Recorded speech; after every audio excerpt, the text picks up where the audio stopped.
오늘 우리가 제일 먼저 들어야 될 말씀은 과연 무엇이 하나님의 은혜인가라는 그런 사실입니다. 우리는 보통 잘 되는 일이 하나님의 은혜라고 생각을 합니다. 형편이 잘 풀리고 또 문제가 해결이 되고 길이 열릴 때에 우리는 하나님께 감사하다. 또 이거 모든 것이 하나님의 은혜다라고 그렇게 우리는 서스럼 없이 그렇게 고백을 하게 되죠. 그런데 곰곰이 우리 인생을 되돌아보면 당연히 하나님의 그 은혜였던 그런 순간들이 많이 있지만, 그런데 그것보다도 더 큰 하나님의 때가 있었었는데, 그 하나님의 은혜라고 여겨지는 것은 형편이 좋던 때라기보다는 우리가 형편이 좋지 않은 상황 속에서도 무너지지 않았던 때라고 그렇게 우리가 고백할 수 있다는 것입니다. 여러분 한번 생각을 해보십시다. 다 끝난 줄 알았는데 이상하게도 버텨낼 수 있는 그런 시간이 있었지 않았겠습니까? 또 다 잃은 것 같은데도 내 삶이 계속 이어졌던 순간도 있고요. 눈물로 하루하루를 넘겼지만 다음날 다시 숨 쉬면서 일어날 수 있었던 그런 순간들이 우리에게 얼마나 많은지 모릅니다. 자, 그러면 우리가 하나님의 은혜라는 것은 우리가 대단히 형통하지는 않았지만 분명히 완전히 망하지도 않았다는 것, 그것이 바로 하나님의 은혜였다는 것을 우리가 고백할 수 있었으면 참 좋겠습니다. 어쩌면요, 그렇다면 우리의 인생은 크게 성공한 이야기라고 이렇게 규정하는 것, 규정하기보다도 끝내 사라지지 않았던 것이 하나님의 은혜다라고 그렇게 우리가 고백할 수 있었다면, 정말 여러분들은 하나님의 은혜 가운데 산다는 것을 우리는 고백할 수 있을 것입니다. 왜 이렇게 제가 이 하나님의 은혜에 대한 새로운 말씀을 드리냐면, 오늘 창세기 47장 우리가 마무리를 짓게 되는데, 이 창세기 47장의 내용도 바로 그러한 관점에서 볼 때 하나님의 은혜가 너무나 충만한 그런 내용이라고 할 수 있기 때문에 그렇습니다. 자, 본문에서 세상은요 지금 거대한 기근의 한복판에 놓여 있습니다. 몇 년 기근이라고 말씀을 드렸죠? 7년입니다. 7년 기근 가운데 거의 끝자락쯤에 있는데, 여러분 첫 해 기근보다도 7년 기근 때는 너무 힘들 것 같아요. 더 이상 소망이 없고 더 이상 이제 뭐라고 할까요?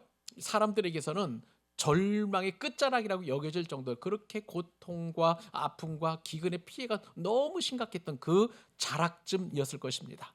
이 기근을 돌파하기 위해서 그동안 사람들은 돈을 다 갖다 주고 양식을 샀습니다. 어디 그뿐입니까? 가축대도 다 갖다 바쳤죠. 그리고 그 가축과 더불어서 양식을 바꾸어 먹었어요. 어디 그뿐입니까? 자신이 가지고 있었던 토지, 기근이 있으니까 농사를 못 지니까 이 토지를 갖다가 바치고 또 요셉으로부터 양식을 공급받았고, 또 그것도 안 되니까 이제는 자신을 바로의 종으로 삼아달라고 이야기하면서, 자, 종이 되었으니 주인이 자신들에게 양식을 주어야 된다라고 이야기해서 그렇게 근근히 목숨을 연명해 가는 그런 상황 가운데 오늘 본문이 위치해 있는 것이죠. 겉으로 보면 모든 상황들은 점점점 줄어들었어요. 그리고 모든 것이 작아졌고요. 모든 것이 빼앗기는 그런 상황 가운데 있습니다. 그런데 뜻밖에도 엄청난 고백이 이 애굽 사람들의 입에서 나옵니다. 그 말씀이 바로 25절인데요. 25절에서 이렇게 모든 것을 빼앗긴 그 사람들의 입술에서 이런 고백을 합니다. 우리를 살리셨사오니. 그들이 말하죠. 주께서 요셉이 우리를 살리셨사오니. 우리를 살리셨다는 거예요. 자, 이 고백은요 모든 것을 잃은 사람들의 입에서 나오는 그러한 고백이었습니다. 모든 것을 잃어버린 그런 사람들의 입 속에서 나온 그런 말이라는 것이죠. 이것이 바로 하나님의 은혜입니다. 여러분, 우리가 한 가지 기억할 것은요, 하나님의 은혜는 풍성하면서 나오는 것이 아니라는 것입니다.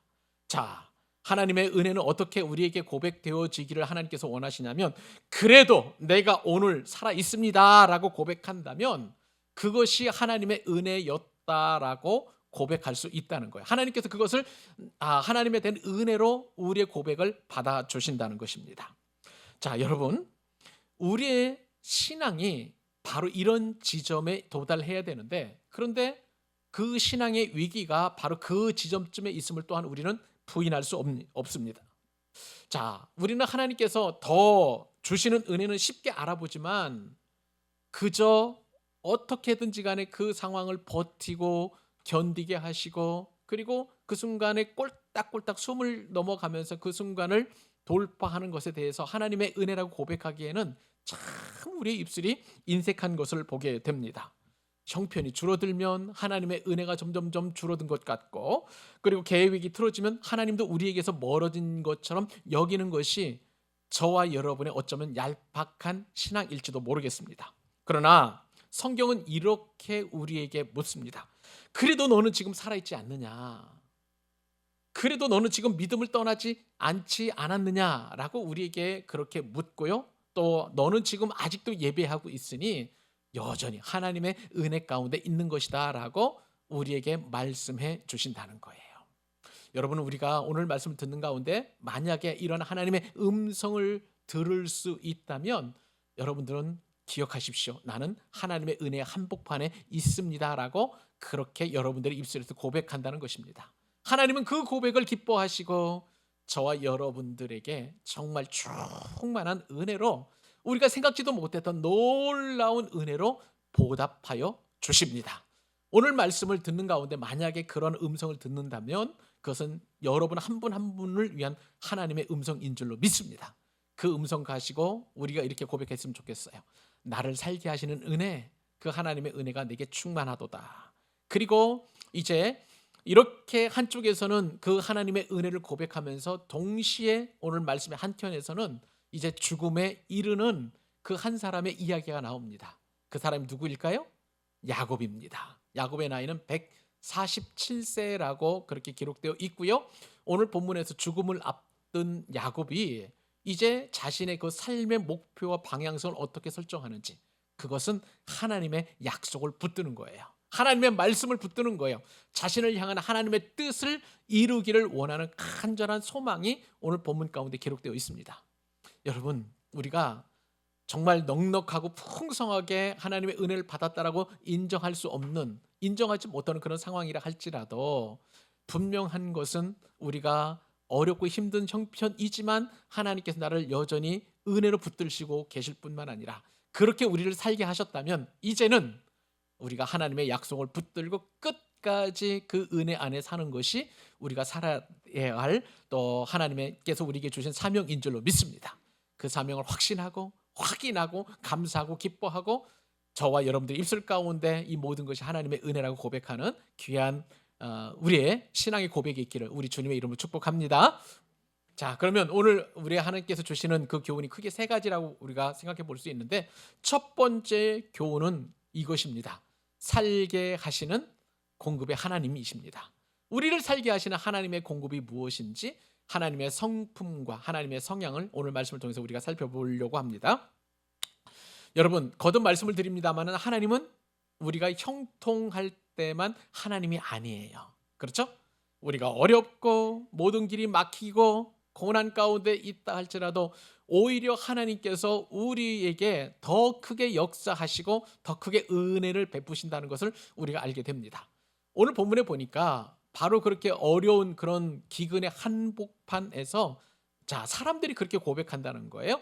요셉의 공급하심을 통해서 자신들을 살게 하시는 공급하시는 하나님을 이제 그들이 입술로 고백하게 되는데, 그 말씀이 23절로 26절입니다. 같이 한번 우리 더 크게 은혜 받기를 원하는 마음으로 한번 읽겠습니다. 한 목소리 읽습니다. 시작. 요셉이 백성에게 이르되 오늘 내가 바로를 위하여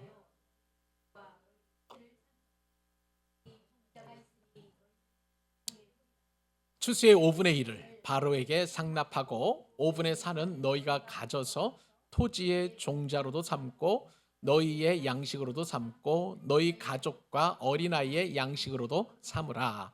그들이 이르되 주께서 우리를 살리셨사오니 우리가 주께 은혜를 입고 바로의 종이 되겠나이다.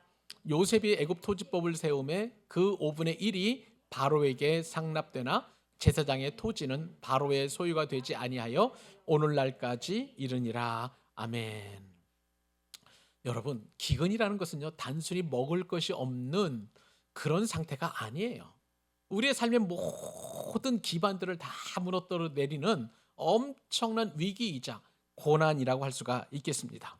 삶의 토대자가 완전히 사라지는 그런 시간인데요. 자, 이 애굽 땅과 가나안 땅에 닥친 이 기근은 고대 근동에서 가장 강력한 그런 어떤 그 재앙이라고 할 수가 있는 것이고요. 그 기근으로 말미암아서 모든 사람들은 지금 돈을 잃었습니다. 가축도 잃고 토지도 잃고 심지어는 그렇게 자신들은 종의 신세로 바로에게 얽매이는 그런 상황이 되었던 것이죠. 자, 이런 상황 속에서 기근이라는 것은 단순히 경제적인 어려움뿐만 아니라 삶의 모든 기반을 흔들어 버리는 절망의 가장 끝판왕이라고 할 정도로 지금 사람들은 너무 큰 절망 가운데 빠져 있습니다. 내일이 보이지 않는 그런 상황이고요. 그리고 오늘날 버티는 것도 힘든데 이 기근으로 말미암아서 내일을 소망한다? 내일을 바라본다? 내일 당장 눈 뜨고 일어날 수 있는지에 대한 그 어떠한 희망의 징조도 보이지 않는 완벽한 절망의 상황이라고 할 수가 있겠습니다.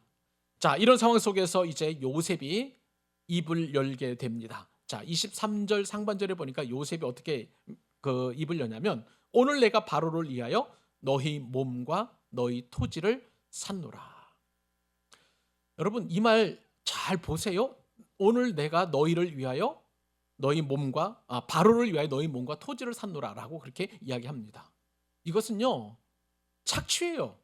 이것은요, 삶의 모든 근간의 뿌리들을 다 뽑아내는 야곱의 아주 지독한 말이라고 할 수가 있겠습니다.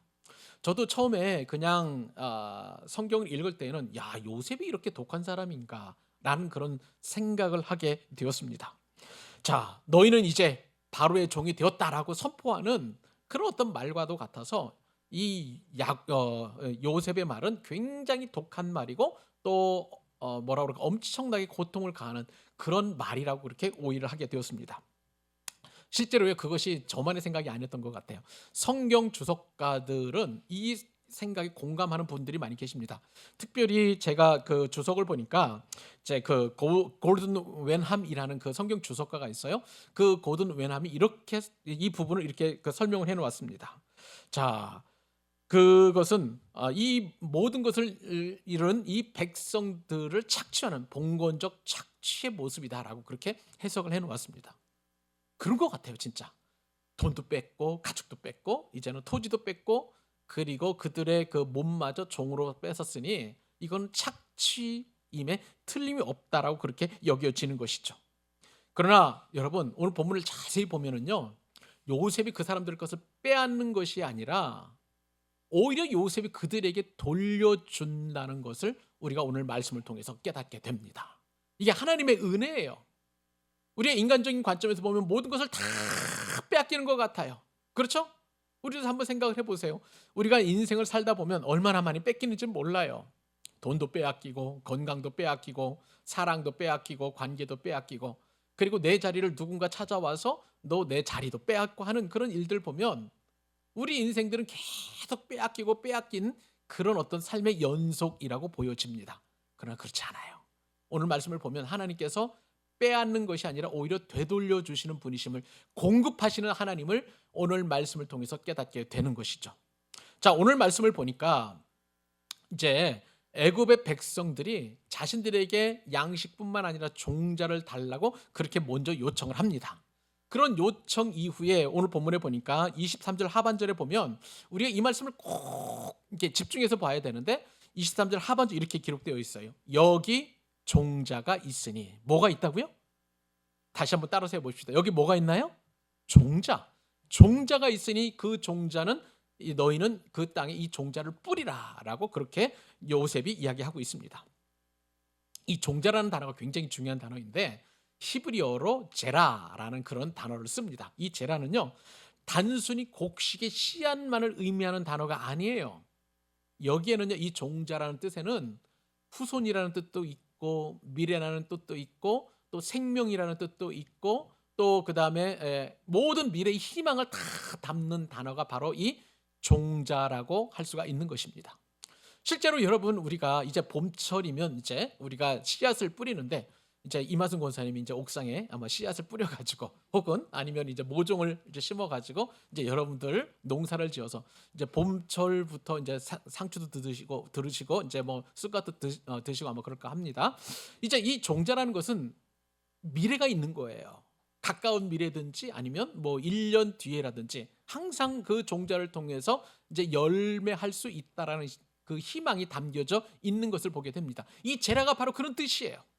그래서 이 제라가 언제 쓰였냐면 이것이 이제 그냥 단순히 양식 의미에서 제라가 아니라 나중에 보면 어떤 의미에서도 쓰였냐면 이제 아담과 하와가 이제 범죄를 한 이후에 또 하나님께서 그 아담과 하와를 유혹한 뱀에게 하신 말씀이 있어요. 창세기 3장 15절 말씀 여러분 혹시 기억하십니까?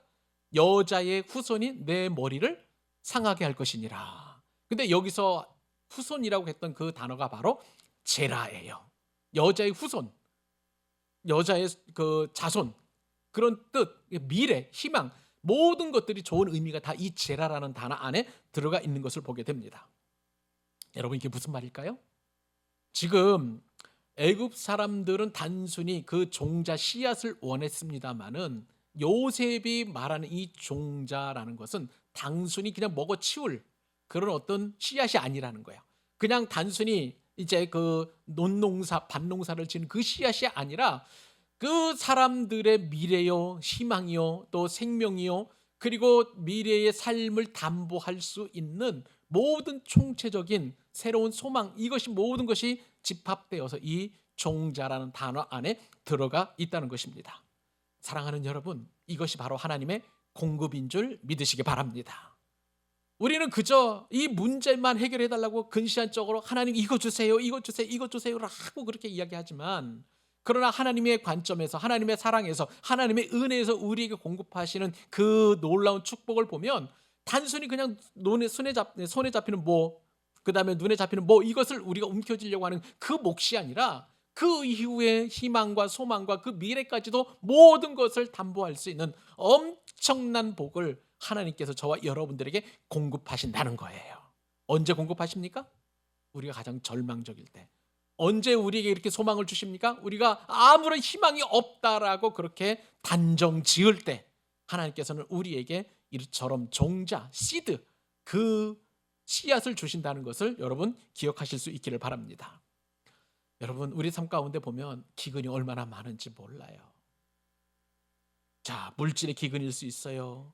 그리고 관계의 기근일 수 있어요. 건강의 기근일 수도 있고 마음의 기근일 수도 있고 영적으로 정말 텅텅 비어가지고 내 영혼이 정말 내가 병들었는지 안 들었는지도 모를 정도로 그렇게 둔감한 그런 기근일 수도 있다는 거예요.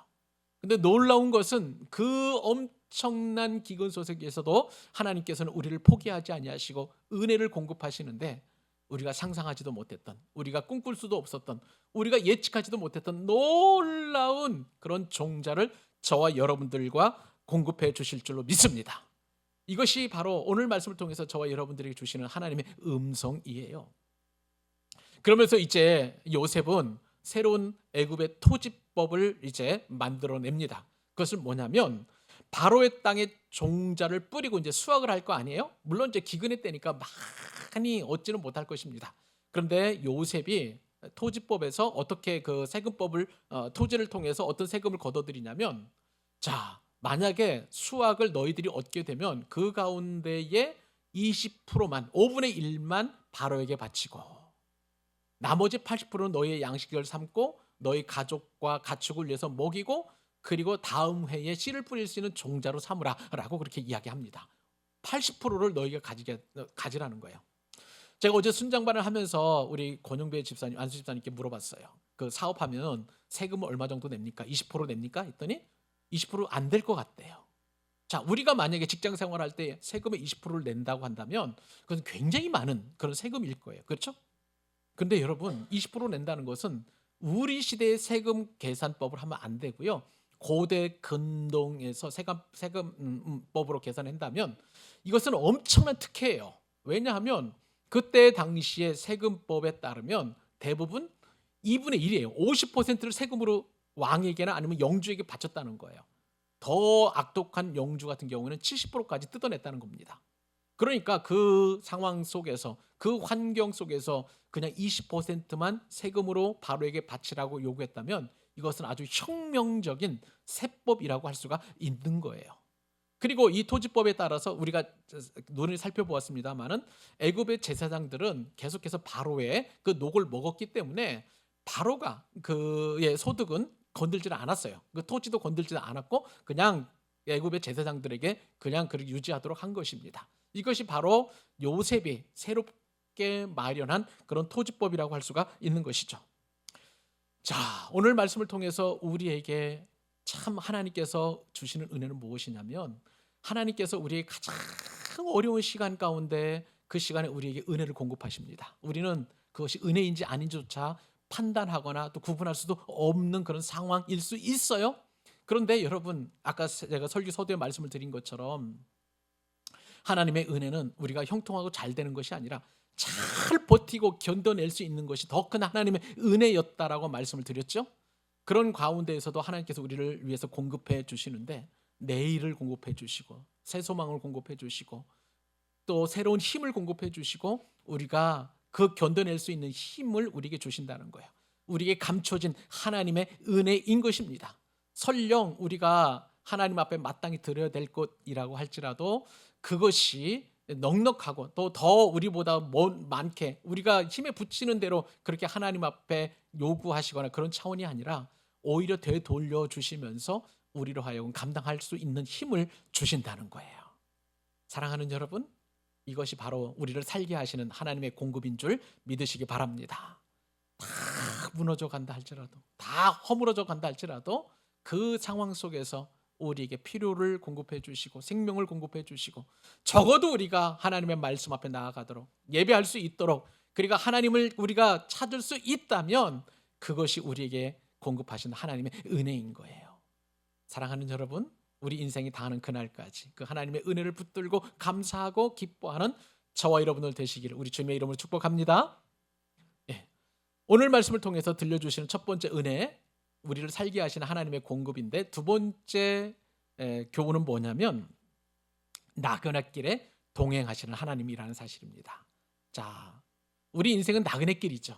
저 본향을 향해서 우리는 계속 끊임없이 순례자의 길을 나그네 길을 걸어가시는데 거기서 우리와 함께 하시는 그 하나님의 동행이 오늘 본문 가운데 기록되어 있는데 자 오늘 본문에 보니까 애굽 사람들이 이제 여기는 또 이제 저기 가나안에서 내려온 야곱의 자손들도 마찬가지죠. 다 종자를 공급을 받았습니다. 그런데 이 종자를 공급받았다고 해서 천국이 곧바로 만들어지는 것은 아니죠.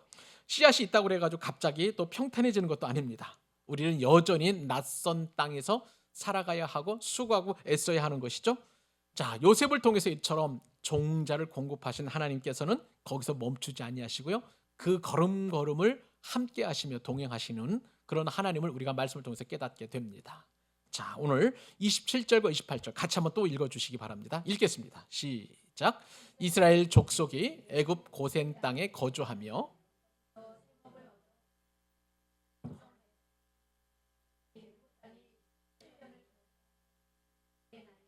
147세라. 자, 이 말씀을 얼핏 보게 되면 평안하고 형통한 삶의 기록처럼 보입니다. 그렇죠. 그래도 그런 것이 이 기근 7년 동안 이제 그것을 버텨낼 수 있도록 요셉을 통해서 종자가 주어지고 양식이 주어졌으니 그냥 그렇게 잘 먹고 잘 살았다라고 그렇게 해서 끝나는 그런 정도로 이렇게 본문을 우리가 오해할 수 있는데 그렇지 않다는 거예요. 이 구절 속에서는 하나님의 백성이 이 땅에서 가져야 할 아주 중요한 영적인 정체성이 숨겨 있습니다. 자, 27절에 보면 우선 놀라운 대비가 들어있죠. 어떻게 대비가 들어있냐면 자, 이스라엘 족속에 어떤 족속이요? 예, 벌써 야곱의 아들 가족들이 70명인데 야곱의 아들이라고 표현하지 않고 이스라엘 족속이라는 표현으로 바뀌어졌어요. 그죠? 그 이스라엘 족속이 그 다음에 어디서 살았냐면 애굽 땅에서 이방 제국의 최강대국 그 애굽에서 그리고 그 이스라엘 족속이 애굽의 한가운데인 고센 땅 격리된 그리고 거룩하게 또 구분된 그 장소에서 살았다라고 그렇게 성경에 기록하고 있는 것을 보게 됩니다. 여러분, 이것은요 단순히 지리적인 설명을 하기 위해서 모세가 기록한 것이 아니라 여기에는 하나님의 놀라운 뜻이 들어가 있습니다. 더군다나 우리가 살펴볼 때에 이 고센이라는 곳이 어떤 곳인지 다시 한번 우리가 생각을 해보면 지령적인 그리고 지리적인 여러 가지 위치는 우리가 누누이 설교를 들어서 많이 지금 제가 설명을 해드렸기 때문에 더 설명을 하지 않습니다만은, 그런데 그 7년 기근의 막바지에 이 고센이라는 곳은 하나님이 예비해 놓으신 가장 풍요롭고 가장 넉넉하고 그리고 가장 근심과 걱정이 없이 그 이 기근을 돌파할 수 있는 하나님이 예정해 놓으신 귀한 장소였다는 것입니다. 생존을 위해서 그때 당시에 가장 좋은 땅이 바로 이 고센이라고 할 수가 있겠는데, 그러나 우리 한 가지 기억해야 될 것이 있어요. 이 고센이 먹고 살기에는 그리고 지금 살아남기 위해서는 가장 적합한 땅인지는 모르겠지만 이스라엘 백성들이 영원히 살 땅은 아니라는 것을 우리가 반드시 깨달아야 하는 것입니다. 무슨 말인가요? 우리가 이 땅을 살아갈 때 하나님께서 좋은 그런 어떤 형편들을 주실 수 있어요. 우리의 경제가 넉넉하고 또 그다음에 우리의 그 어떤 직장에서의 위치나 또 직위가 넉넉하고 그리고 남들이 우러를 만한 어떤 그런 어떤 명예심도 가지고 있고 내가 하는 모든 일들이 다 풍족하고 넉넉해서 정말 그것이 바로 이제 하나님께서 나에게 주신 고센 땅과도 같은 그런 어떤 위치일 수 있다는 거예요. 근데 여러분, 그곳이 비록 고센이라 할지라도 고센은 이스라엘 족속이 영원토록 살아야 될 땅은 아닌 것입니다. 그거는 적어도 확실한 것이죠. 그러면서 이곳에서 무엇보다도 또 이 고센을 또 하나님께서 주신 축복 가운데 하나는 뭐냐면, 자, 이 27절 말씀에 보면 이스라엘 족속 애굽 고센 땅에 거주하며 거기서 무엇을 얻었을까요? 생업. 맞아요. 생업을 얻었다라고 했는데 이 생업을 얻었다는 표현이 히브리 말로 와이 하주라는 그런 단어를 씁니다만은 이것은 뭐냐면 소유하다는 뜻을 가지고 있어요. 뿌리를 완전히 내렸다는 거예요. 여러분, 식물이 만약에 그 땅에 뿌리를 내렸다면, 자, 여러분, 그 땅은 어떻게 되냐면 그 식물의 소유가 되는 거예요. 맞죠? 네, 맞습니다. 그러니까 지금 생각을 해보세요. 이 고센 땅이 이스라엘 족속이 생업을 얻었다는 것은 이방 민족, 유목민들이 이 고센 땅에 정착을 하면서 애굽 이방인들의 땅이었지만 이스라엘 족속의 땅이 되도록 그렇게 완전히 뿌리를 내었다는 거예요. 소유가 되었다는 거예요. 정착하도록 완벽하게 법적인 그런 어떤 그 소유권을 가질 수 있도록 그렇게 완전한 생업의 터전이 되었다는 것입니다. 그런데 놀라운 것이 있어요. 그 다음 편에 보면 생육하고 번성하였다. 어디에서요? 고센에서. 여러분, 생육하고 번성했다는 것은 우리가 창세기 1장에 하나님이 창조하실 때에 사람들에게 주신 축복의 언어예요. 자, 그러면 여러분, 이 고센 땅에서 이스라엘 족속이 생육하고 생업을 얻어서 생육하고 번성했다는 것은 뭐냐면, 어떤 뜻을 가지고 있냐면 하나님께서 고센 땅에서도 축복해 주셨다는 의미예요. 하나님은 약속의 땅으로 가나안 땅을 주셨습니다. 그런데 그 가나안 땅에 기근이 들어서 어쩔 수 없이 고센 땅으로 내려와서 살게 했는데, 그런데 그 고센 땅 나그네들에게도 생업의 현장을 주어서 뿌리를 내리게 하시더니 그곳에서 가나안 땅 못지않게 생육하고 번성하였다라는 것을 알게 됩니다. 자, 그러면 여기서 우리가 굉장히 중요한 영적인 통찰력을 하나 얻을 수 있어요. 우리에게 중요한 것은 땅입니까? 아니면 하나님과의 동행입니까? 맞아요. 하나님과 동행이에요. 무슨 말씀을 드리고 싶으냐면, 여러분, 우리가 이스라엘 백성들이 출애굽한 이후에 광야 40년 동안 그렇게 힘들게 광야 생활을 했잖아요. 그리고 나서 드디어 이제 가나안 땅에 들어가게 되었는데, 제가 그런데 요즘 제가 좀 읽고 있는 성경이 지금 열왕기상을 넘어서 역대하로 넘어가고 있는데, 그 말씀 본문을 읽으면서 어떤 생각을 했냐면, 특히 사사기 읽을 때 그런 생각을 하게 되었어요.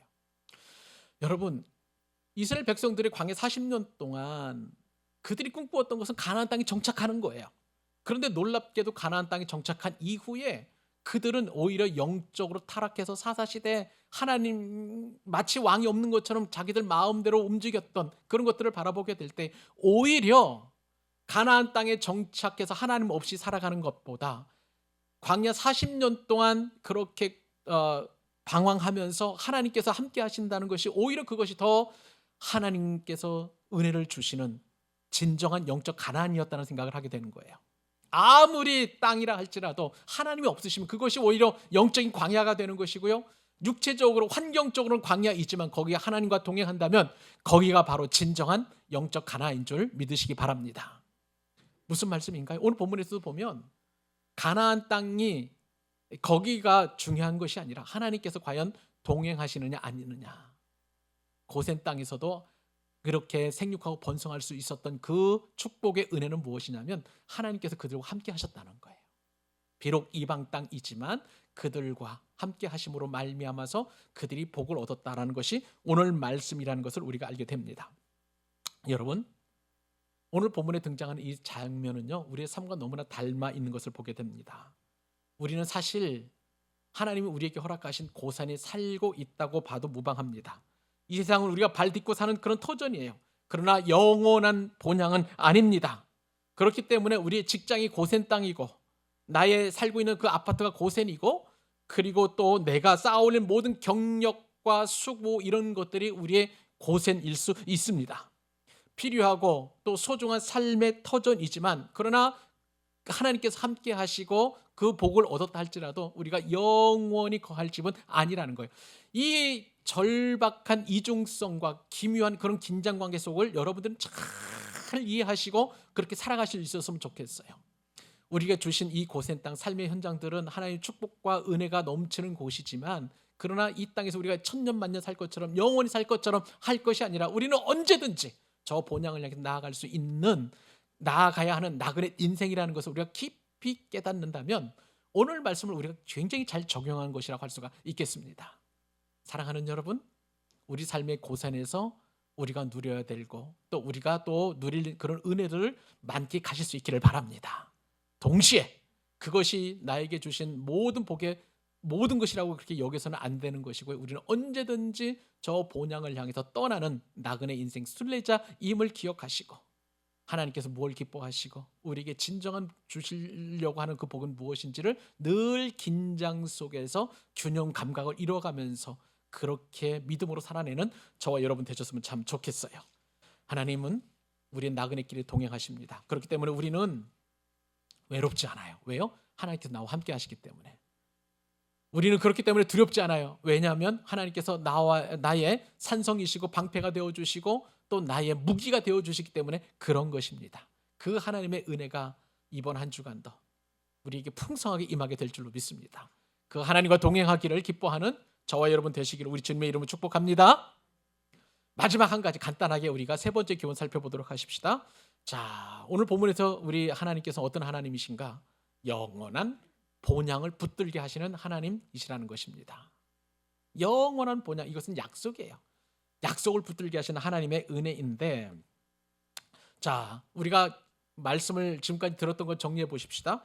우리는 오늘을 살게 하시고 그리고 나그네 길에 동행하시는 그 하나님을 우리가 만나게 되었어요. 이제는 장면이 바뀌게 되어서 창세기 47장 마지막 장면이 이렇게 이제 이야기가 전환이 되는데 기근 이야기에서 갑자기 야곱 이야기로 완전히 그렇게 이야기 내용이 바뀌게 되는 것을 보게 됩니다.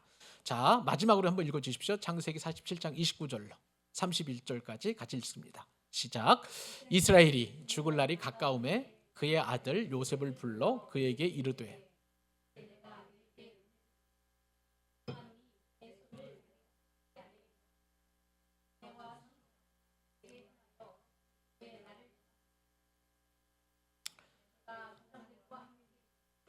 너는 나를 애굽에서 메어다가 조상의 묘지에 장사하라. 요셉이 이르되 내가 아버지의 말씀대로 행하리이다.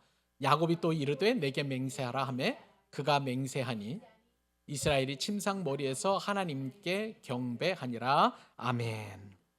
자, 이제 야곱이 죽을 날이 가까워졌다는 거예요. 그리고 그의 나이가 147세이고 또 요셉이 이 애굽 땅으로 고센 땅으로 내려와서 몇 년을 살았냐면 17년을 살았다. 그러니까 요셉이 가나안에서 애굽으로 내려온 그때 나이는 130세였다는 것을 우리가 알 수 있습니다.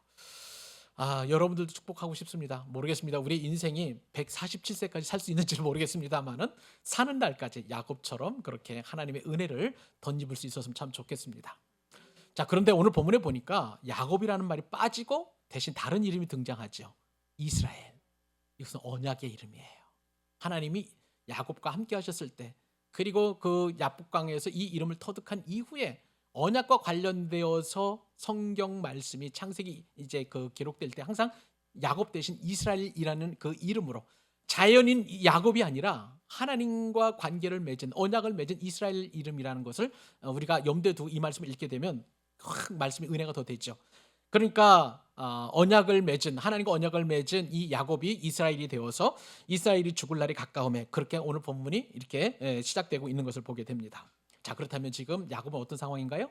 죽음을 이제 곧 맞이하게 되겠구나라는 것을 우리가 어렵지 않게 짐작하고 있는 것입니다. 자, 그런데 놀랍게도 이 죽음이 가까운 상황 속에서 야곱이 부르들었던 게 있어요.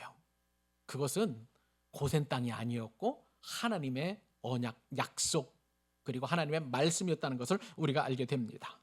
야곱이 요셉을 불러서 말하죠. 나를 애굽에 장사하지 말라. 야곱에게는 하나님께 주신 말씀이 있었던 거예요.